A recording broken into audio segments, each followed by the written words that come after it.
अस्सलामुअलैकुम बिस्मिल्लाहिर्रहमानिर्रहीम। आज આપણે ગણિતમાં વાસ્તવિક સંખ્યાઓ પાઠ 1 એમાં ભાગ 8 ભાગ 8માં આપણે 2 માર્કનો જે દાખલો પૂછાય છે એ દાખલો આપણે જોઈશું। વાસ્તવિક સંખ્યાઓ પાઠમાં જોવાનું છે, ખાસ ધ્યાન આપજો, આ દાખલો ઘણો જરૂરી છે, બરાબર।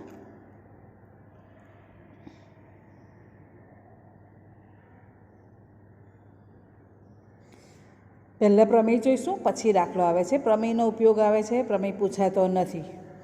ધારો કે પી એ એક અવિભાજ્ય સંખ્યા છે, પ્રમેય 1.3। ધારો કે પી એ એક અવિભાજ્ય સંખ્યા છે, ધન પૂર્ણાંક એ માટે એનો વર્ગ એ પી વડે વિભાજ્ય હોય તો એ પણ પી વડે વિભાજ્ય હોય। આ જે પ્રમેય છે એની આપણે વાત કરીશું। એના માટે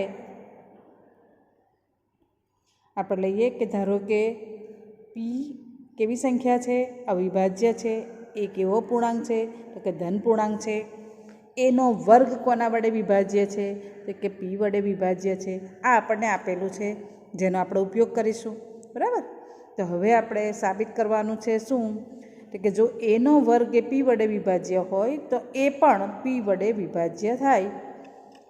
તો આપણે હવે લઈશું આગળ, આ પ્રમેય આપણે સાબિત કરીએ।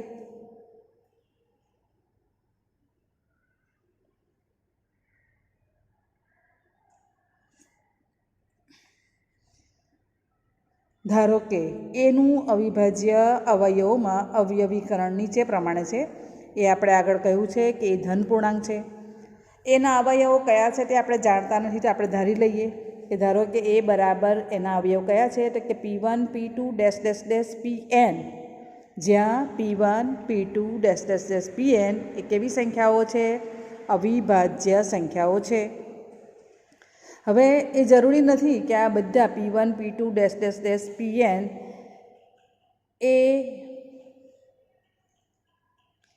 આ જે સંખ્યાઓ છે એ સરખી ન પણ હોય, અથવા તો થોડી સરખી હોય, થોડી ભિન્ન હોય, એટલે કે અલગ અલગ પણ હોઈ શકે, બરાબર। તો હવે આપણે એ બરાબર જે ધારેલા છે, હવે આપણે લેવાનું છે એનો વર્ગ। તો એ વર્ગ બરાબર, તો કે આને આપણે કાઉન્સમાં લઈએ તો કેટલી વાર લખાશે તો કે એનો વર્ગ હોય એટલે એ ગુણ્યા એ એટલે 2 વાર આવે। માટે P1 P2 dash dash dash Pn એક કાઉન્સમાં, બીજા કાઉન્સમાં પણ તેનું તે જ આવશે P1 P2 dash dash dash Pn। 2 કાઉન્સ મૂકેલા હોય, વચ્ચે કોઈ નિશાની ના હોય તો ગુણાકાર થાય, એટલે P1નો ગુણાકાર P1 સાથે કરીશું, P2નો P2 સાથે, ડેશ ડેશ ડેશ Pnનો Pn સાથે। તો P1 2 વાર છે, ગુણાકાર છે, સરવાળો હોય તો 2 P1 થાય, પણ ગુણાકાર હોય તો વર્ગ થાય, એટલે P1નો વર્ગ P2નો વર્ગ ડેશ ડેશ ડેશ Pnનો વર્ગ। તો હવે આપણે લઈશું અહીંયા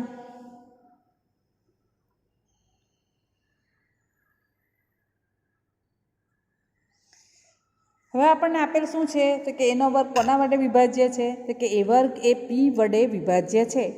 માટે અંકગણિતના મૂળભૂત પ્રમેય પરથી કહી શકાય કે પી એ એના વર્ગનો એક અવિભાજ્ય અવયવ હોય।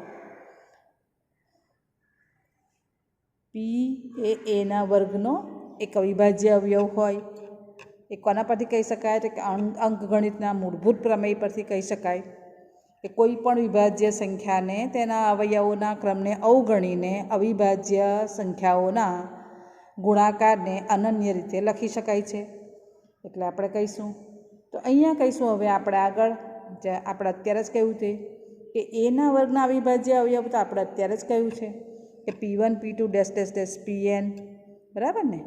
આથી પી કોનો અવયવ બની શકે તો કે પી એ આ P1 P2 ડેશ ડેશ Pnનો જ કોઈ એક, એમાંથી કોઈ એક અવયવ હોવો જોઈએ, બરાબર છે।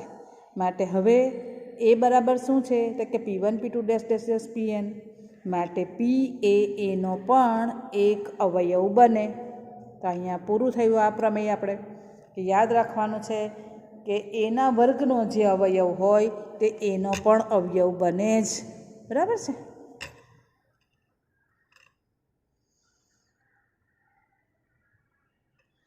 હવે આપણે આગળ જોઈશું. ખાસ આ દાખલો છે વેરી ઇમ્પોર્ટન્ટ. આ આપણે એટલા માટે જોવાનો છે કે આ ટાઈપના દાખલા ઘણા બધા પૂછાય છે. તો આ ખરેખર દાખલો છે, પણ અંદર ચોપડીમાં પ્રમેય 1.4 તરીકે દર્શાવેલો છે. આપણે એ રીતે લઈશું કે પ્રમેય 1.4 વર્ગમૂળમાં 2 એ અસમયી સંખ્યા છે. બરાબર છે. તો હવે આપણે આગળ લઈએ.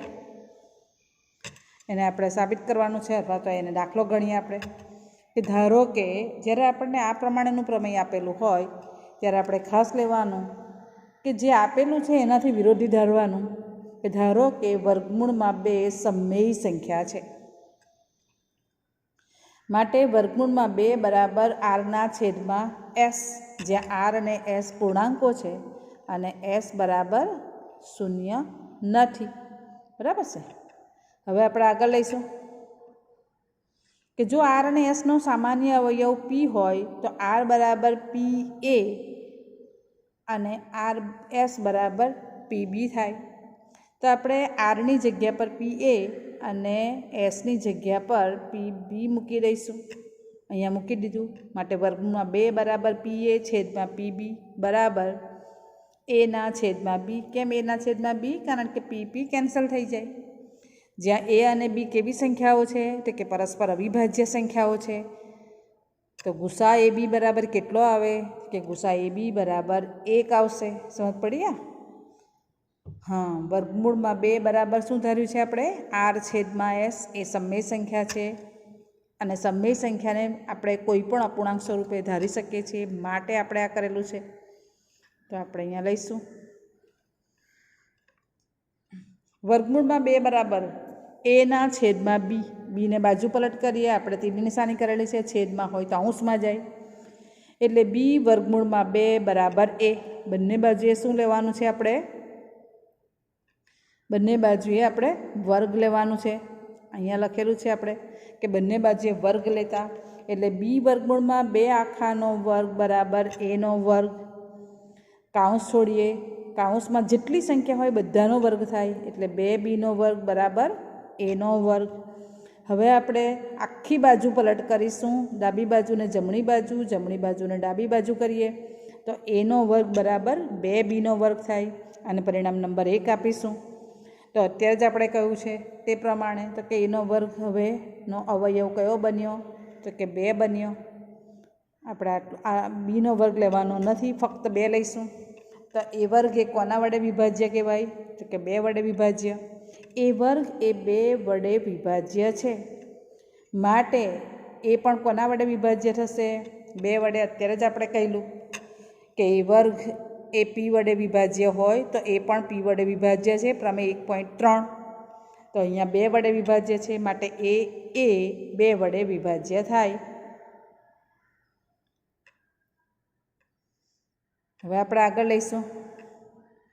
આથી કોઈ પૂર્ણાંક કે માટે જુઓ એનો એક અવયવ 2 તો આપણે લીધેલો જ છે. તો એનો બીજો કોઈ અવયવ ધારી લઈએ કે ધારો કે એક પૂર્ણાંક છે અને તે એનો અવયવ છે. એટલે એ બરાબર 2 કે મૂકતા. કે પૂર્ણાંક અને 2 તો આપણે કહ્યું જ છે કે 2 વડે વિભાજ્ય છે, માટે લીધેલો છે. હવે પરિણામ 1માં એની કિંમત પરિણામ 1માં મૂકતા. એટલે એની જગ્યા પર જો અમે અહીંયા મૂકી દીધેલું છે. પહેલું પરિણામ હતું એનો વર્ગ બરાબર 2 બીનો વર્ગ. એમાં એની જગ્યા પર શું મૂકી દીધું મેં? 2 કે મૂક્યા. એટલે 2 કે આખાનો વર્ગ બરાબર 2 બીનો વર્ગ. કાઉન્સ છોડીશું. 2નો વર્ગ 4, કેનો વર્ગ બરાબર કોનો વર્ગ થશે? તો કે 2 બીનો વર્ગ. હવે 4ના અવયવ જુઓ પાડેલા છે અહીંયા. દેખાય છે ને 4ના અવયવ. તો 2 દુ 4, એટલે બાકી રહ્યું 2 કેનો વર્ગ બરાબર બીનો વર્ગ. આખી બાજુ પલટ કરતાં જમણી બાજુ ડાબી બાજુએ જાય અને ડાબી બાજુ ક્યાં જશે? જમણી બાજુએ જશે. એટલે બીનો વર્ગ બરાબર શું આવ્યું? તો કે છેદ ઉડાડતા 2 કેનો વર્ગ. બરાબર. તો હવે આપણે આગળ લઈશું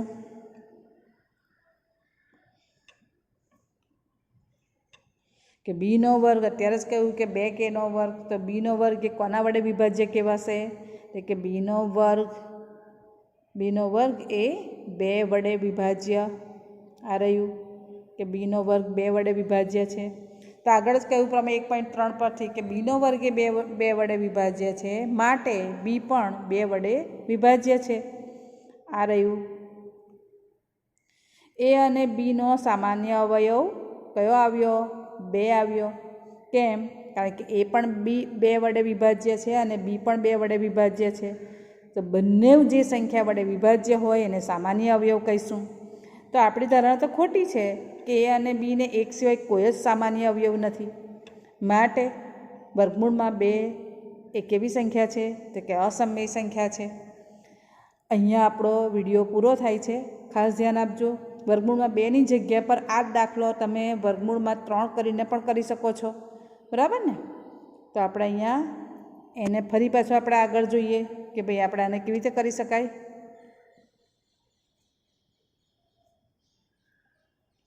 તો જુઓ, અહીંયા વર્ગમૂળમાં 2 સમય સંખ્યા કઈ છે ને, એમાં વર્ગમૂળમાં 2ની જગ્યા પર જુઓ આપણે શું કરી શકીએ તે.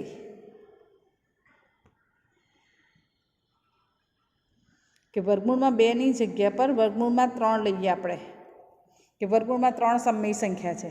તો જુઓ, આપણે પહેલા દાખલામાં જે સમજાયું છે ને તે નીકળી જશે. આપણે અહીંયાથી લેવાનું છે કે વર્ગમૂળમાં આ કાઢી નાખવાનું છે. પછી આ આર અને એસ વાળો ભાગ આપણે કાઢી નાખીશું.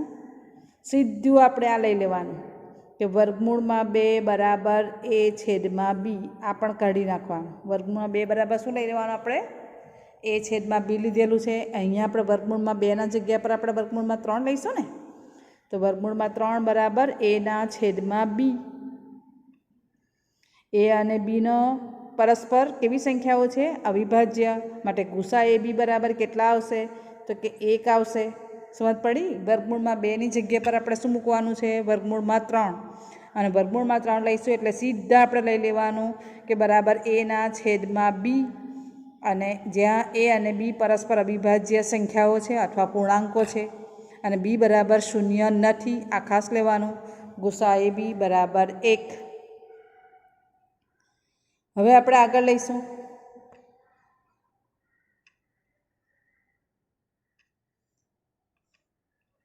તો જુઓ, અહીંયા મેં તમને કહ્યું તે પ્રમાણે આપણે વર્ગમૂળમાં 2ની જગ્યા પર શું લેવાનું છે? તો કે વર્ગમૂળમાં 3. તો વર્ગમૂળમાં 3 બરાબર a છેદમાં b. બીને બાજુ પલટ કરું તો b વર્ગમૂળમાં કેટલા આવશે? તો કે 3 આવશે. b વર્ગમૂળમાં 3 બરાબર a.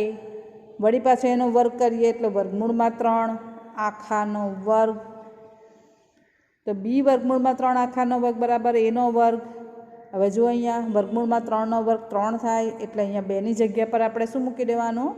3 મૂકી દઈશું. 3b વર્ગ બરાબર a વર્ગ. આખી બાજુ પલટ કરતા માટે શું થશે? તો કે a વર્ગ બરાબર 3b વર્ગ થાય. માટે a વર્ગ કોના વડે વિભાજ્ય કહેવાય? તો કે 3 પહેલી જે સંખ્યા છે એના વડે. તો a વર્ગ એ 3 વડે વિભાજ્ય. માટે એ 3 વડે વિભાજ્ય છે. પ્રમેય 1.3 પરથી. તો હવે આપણે લઈશું આગળ.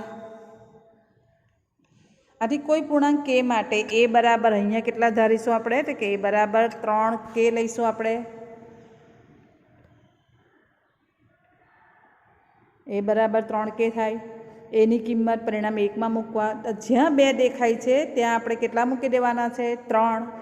હવે 3નો વર્ગ જ્યારે આવે ત્યારે અહીંયા મૂકવાના. 3નો વર્ગ 9 થાય એટલે 4ના બદલે આપણે મૂકવાના છે 9. આના ઉપર આપણે ચોકડી મૂકવાના. અહીંયા 9 આવે અને અહીંયા પણ આવશે 3. 3k આખાનો વર્ગ બરાબર 3b વર્ગ. અહીંયા તો 3ના 3 જ રહેશે. 2 હોય એની જગ્યા પર 3 મૂકીશું. 3ને બાજુ પલટ કરીએ તો 9k વર્ગ છેદમાં 3. તો 3 તાળી 9. તો 3k વર્ગ બરાબર b વર્ગ થાય. બરાબર? એટલે આપણે અહીં લખેલું છે, આખી બાજુ પલટ કરી દઈએ તો 3k b વર્ગ બરાબર 3k વર્ગ. b વર્ગ બરાબર 3k વર્ગ. બરાબર છે? હવે શું કરીશું આપણે કે b વર્ગ એ કોના વડે વિભાજ્ય છે? તો કે આપણે આગળ જોયું કે 3 વડે વિભાજ્ય. તો અહીંયા બી પણ કોના વડે વિભાજ્ય થાય? 3 વડે વિભાજ્ય. એ અને બીનો સામાન્ય અવયવ હવે કયો આવ્યો? તો કે 3 આવ્યો. માટે આપણી ધારણા ખોટી છે કે એ અને બીને એક સિવાય કોઈ જ સામાન્ય અવયવ નથી. માટે વર્ગમૂળમાં 3 અસમમેય સંખ્યા છે. ચલો બસ, અલ્લાહ હાફિઝ.